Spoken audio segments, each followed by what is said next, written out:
Hey everyone, this is Brian from NEXNOVO. Welcome to our booth at ISE 2023 Barcelona. And I'm going to share you the latest technology from NEXNOVO, which is on the top one. It's more like the glass LED technology, which we integrated the IC into each pixels, so it becomes more like a smart pixels.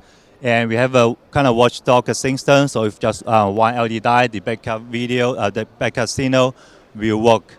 So the way this is more like a hanging wayfinding solution. And it's very thin, 7mm thick for the glass itself.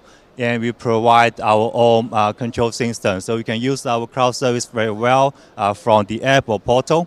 And if you have your own CMS, there's HDMI input option as well.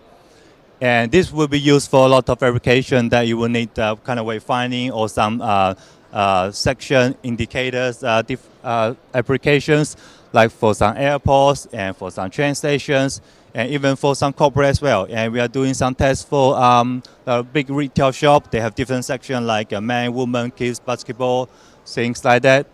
And it's very easy and it's scalable and it's super standard. So it's good for distribution as well.